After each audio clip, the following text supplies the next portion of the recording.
Halo, selamat datang ke sesi perkongsian saya hari ini. Nama saya Jimmy. Hari ini ya saya akan berkongsi pasal macam mana kita memilih minyak masak. Saya rasa minyak masak merupakan satu barangan keperluan harian kita. Setiap hari ya kita kena makan ini minyak masak, okay? Sama ada kamu masak sendiri ke atau masak dekat luar, okay? Macam saya semasa PKP ya, saya pun selalu pergi ke supermarket, okay, untuk beli minyak masak. Kadang-kadang saya pun rasa sangat keliru. Apakah jenis minyak masak yang kita perlu beli? Beli ini ke atau beli itu? Kadang-kadang saya pun rasa tak mana mau. Sebab semuanya adalah sangat bagus. Di pasaran banyak jenis minyak masak, seperti saya nampak ada minyak masak kelapa sawit, okay, yang kita gunakan setiap hari. Ada minyak jagung, ada minyak kacang, ada minyak sunflower oil. Mereka cakap itu pun bagus juga. Kadang-kadang saya mau beli pun keliru lah. Tak tahu mau pilih. Kadang-kadang saya singgah sana pun sangat lama, saya tengok-tengok pun tak tahu mau pilih apa. Hari ini ya saya akan kongsi macam mana kita buat pilihan untuk beli minyak masak untuk kesihatan kita lah, yang paling penting.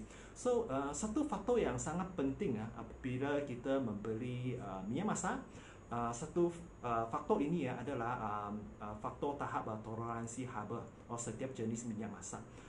Sebab kalau kamu gunakan minyak masak yang bertoleransi haba yang rendah untuk masakan seperti goreng yang perlukan suhu yang sangat tinggi itu adalah sangat confirm tak bagus lah untuk badan kita. Mengapa? Sebab dia akan menghasilkan sebatian toksik ke dalam badan kita. Itu kita mau tahu lah tahap titik asap atau tahap toleransi haba minyak masak ini. Sebelum saya bermula, saya perlu berkongsi dengan kamu beberapa ciri-ciri minyak masak. Itu saya rasa sangat penting. Ciri-ciri pertama kita panggil lemak debu atau saturated fat. Lemak debu sebenarnya adalah lemak yang tak bagus untuk badan kita. Lemak ini kita perlu elakkan. Lemak debu ini dia adalah punca utama kolesterol, darah tinggi kita.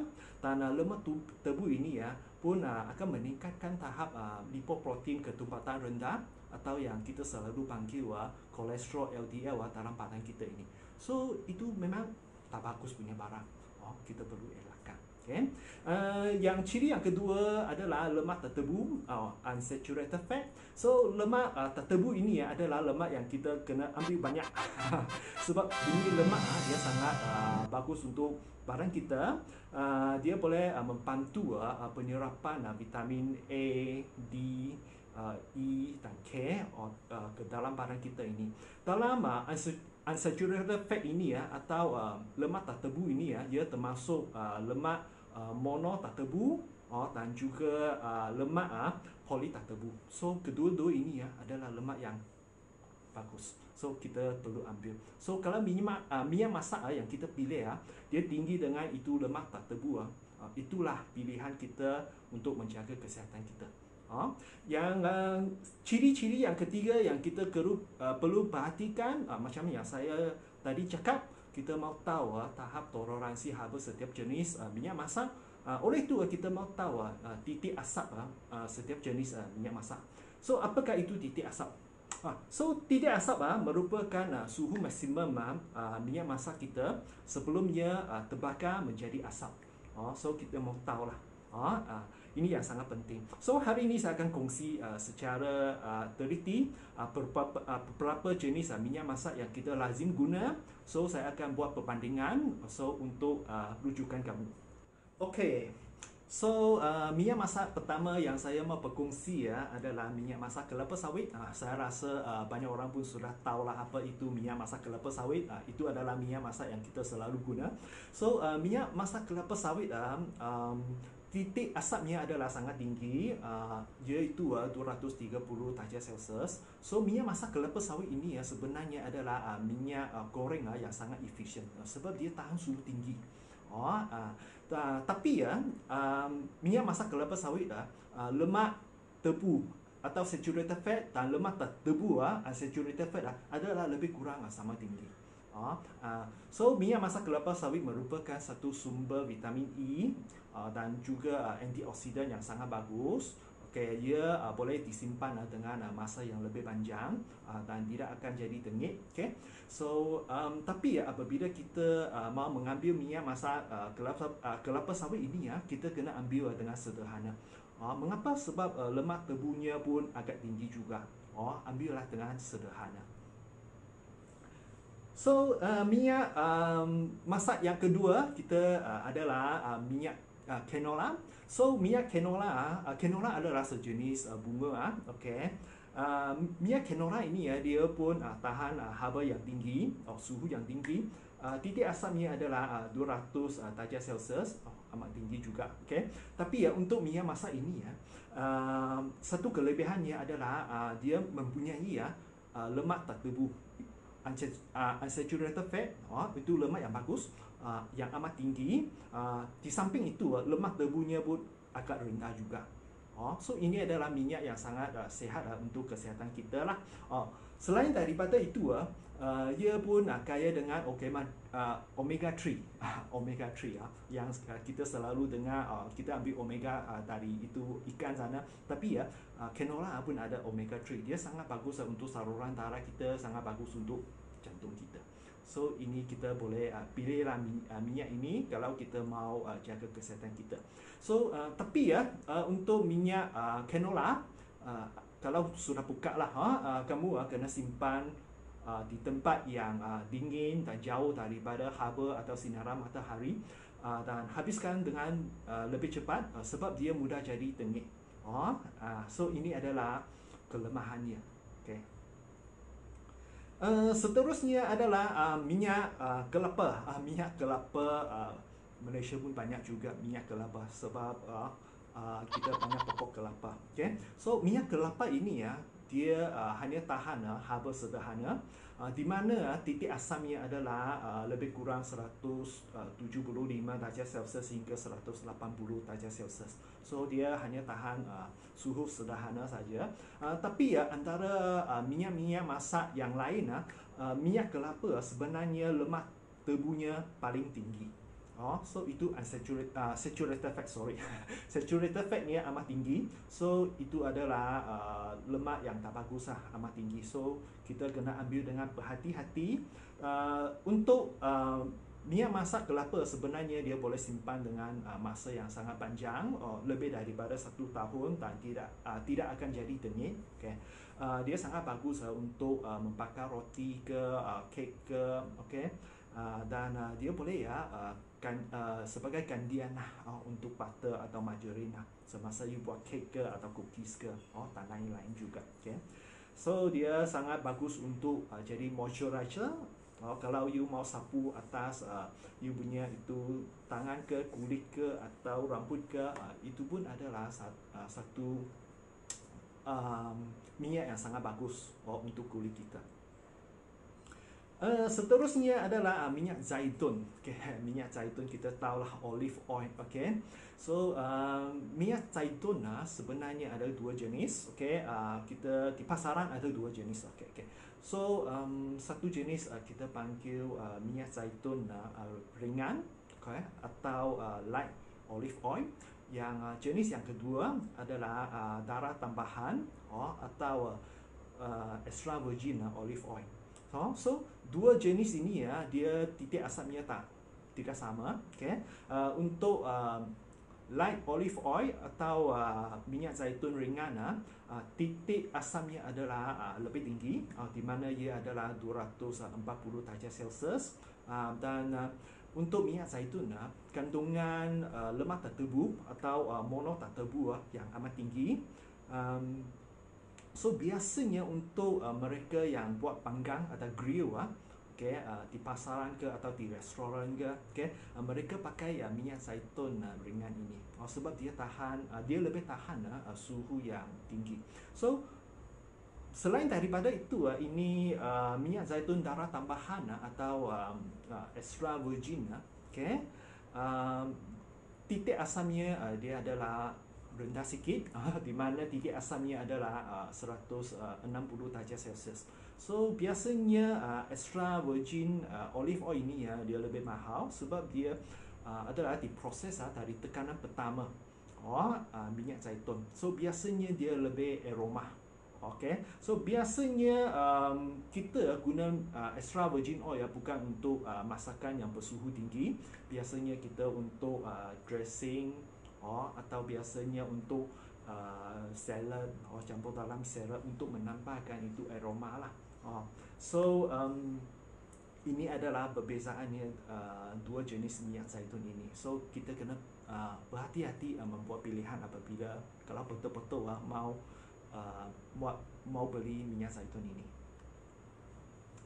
Seterusnya adalah minyak bijan atau sesame oil. Ini adalah minyak yang saya sangat suka. Setiap kali ya saya masak masak bubur ke, saya mesti letak sikit ke. Sangat baunya sangat sedap. So minyak bijan atau sesame oil warnanya adalah lebih gelap dan lebih berbau. Titik asapnya sangat tinggi, iaitu 210 darjah Celsius. Kalau you mau guna minyak bijan untuk masak goreng pun boleh, tapi sangat mahal lah. Biasanya saya tak akan pakai minyak masak bijan untuk goreng. So apabila sudah buka minyak masak bijan atau sesame oil kena habiskan dengan lebih cepat dan letak di tempat-tempat yang jauh daripada sinaran matahari dan juga ini haba, sebab dia akan jadi dingin dengan lebih cepat. So biasanya dia untuk tambah rasa sajalah dalam pemakanan kita. Selain daripada itu minyak bijan ini ya, kalau you mau buat itu fried pan ke atau mau buat ini wok coding sebelum you masak you letak sikit itu minyak bijan dan memanaskan itu perkakas tabur kamu dengan itu minyak bijan supaya masakan yang you masak selepas itu lebih sedap dan lebih berbau. Dia untuk coding lah, untuk perkakas tabur kita ini. Minyak kacang. Minyak kacang pun merupakan satu minyak yang banyak di pasaran kita ini. So minyak kacang sebenarnya titik asapnya pun amat tinggi juga, iaitu 230 darjah Celsius. So minyak kacang ini itu lemak tertebunya pun seimbang. Itu lemak mono tertebu dan juga poli tertebu lebih kurang sama. Tapi lemak tebunya pun amat tinggi juga. Itu saturated fat, lemak yang tak bagus untuk badan kita ini pun amat tinggi juga. So untuk minyak kacang ini kalau sudah beli, sudah buka, kena habiskan dengan lebih cepat sebab dia pun cepat jadi dingin. Dan simpan di tempat yang dingin lah dan goreng. So kalau kamu pilih minyak kacang ini kamu kena perhatikan sama ada ahli keluarga kamu ke mereka ada alahan kacang ke atau tidak. Untuk mereka yang ada alahan kacang, elakkan minyak kacang inilah. So untuk minyak kacang pun sangat bagus untuk buat wok ke atau fried pan coding juga. Untuk memanaskan perkakas tabur kamu. Seterusnya pun adalah minyak bunga matahari. Ini saya pun pernah makan. So sunflower oil. So minyak bunga matahari titik asamnya adalah 240 darjah Celsius, di mana dia pun tahan suhu yang sangat tinggi juga. So rasanya pun neutral, tak ada rasa. Kalau you letak dalam makanan itu rasa pun adalah rasa makanan kamu. So untuk minyak biji bunga matahari ini lemak tertebunya pun amat tinggi, iaitu lemak mono tertebu dan juga poli tertebu pun amat tinggi juga. So selain daripada itu dia pun kaya dengan vitamin E, oleic acid. So itu sangat bagus lah. Sebab lemak yang tak bagus dia rendah. Di samping itu lemak yang bagus itu lemak tak tebu pun amat tinggi juga. Okay? So untuk sunflower oil pun akan jadi tengik dengan cepat. So kena habiskan dengan secepat mungkin. At least kalau you keluarga kecil jangan beli tong yang besar lah. Okay? Tong yang sederhana. Okay? Kalau tidak you tak habiskan, dia akan tengik dengan lebih cepat. Okay? Dan ini dia boleh merentahkan kolesterol darah kita ini. Dan dia boleh jadi gantian untuk minyak sayur, minyak goreng dan minyak panggang. Sangat bagus. Okay? Yang terakhir sekali adalah minyak jagung. So minyak jagung pun adalah minyak yang kita nampak dekat pasaran. Minyak jagung tahap titik asamnya adalah 240 darjah Celsius pun amat tinggi juga. Okay. So minyak jagung ini dia poli tak tebu dan juga lemak mono tak tebu pun amat tinggi. Di samping itu lemak tebunya pun agak rendah juga. Okay. So dia pun mengandungi vitamin E. Okay, vitamin E. So tapi kalau you betul-betul mau guna minyak masak jagung, jangan guna minyak masak ini untuk goreng kentang. Mengapa? Sebab kalau you guna minyak jagung untuk goreng kentang, barangkali ada bau yang tidak diingini so tak berapa sedap. So kena jaga-jaga. So apabila kita beli minyak masak jagung, kita mau jaga-jaga sebab di luar negara barangkali ada tumbuh-tumbuhan jagung yang ada pengubah suai genetik. Okay? So kita pilihlah minyak jagung organik. Itu yang sangat penting. Okey, perkongsian pasal macam mana kita mau memilih minyak masak saya kongsi sampai sini sebagai kesimpulan. Okey, kalau kita mau mengamalkan cara bermakanan yang sihat, ada beberapa faktor yang kita boleh ikut. Yang pertama kali kita pilihlah minyak masak yang boleh membawa kepada kesihatan jantung kita. Itu yang paling penting. Yang kedua, cuba pilihlah minyak masak yang lemak tak tebunya adalah tinggi, di mana ia boleh membantu meningkatkan kolesterol HDL atau kolesterol yang bagus untuk kesihatan kita. Okay. Yang ketiga, cubalah elakkan minyak masak yang lemak tebunya atau saturated fat yang sangat tinggi. Okay.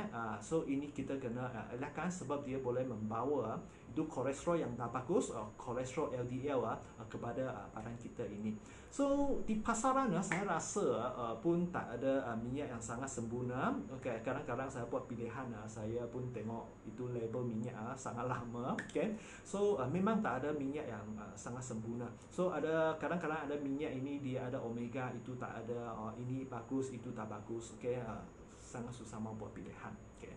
So tak ada minyak yang sempurna, tapi yang paling penting kalau kita mau jaga kesihatan kita, kita perlu perhatikan makanan kita, sama ada seimbang atau tidak. Cara makanan kita disediakan, cuba elakkan barang-barangan makanan goreng, itu yang kita mau elakkan, dan juga jumlah minyak yang kita guna. So kalau mau sihat, cubalah minyak yang kita guna jangan terlalu banyak. Okay? Dan kamu pun boleh ikut macam cara saya, di mana setiap satu masa saya sudah habis, saya akan gantikan dengan minyak yang berbeza. Barangkali bulan ini saya guna sunflower oil, bulan depan saya beli canola oil. So ini boleh menolong kita menampakkan itu khasiat makanan yang berbeza. So saya kongsi sampai sini. Jika kamu rasa video saya berguna, sila tekan like, komen dan sharekan kepada kawan-kawan. Dan jika kamu rasa video saya sangat bagus, kamu boleh tekan subscribe dan jangan lupa buka loceng di sebelahnya. So kita jumpa lagi di sesi yang akan datang. Bye bye.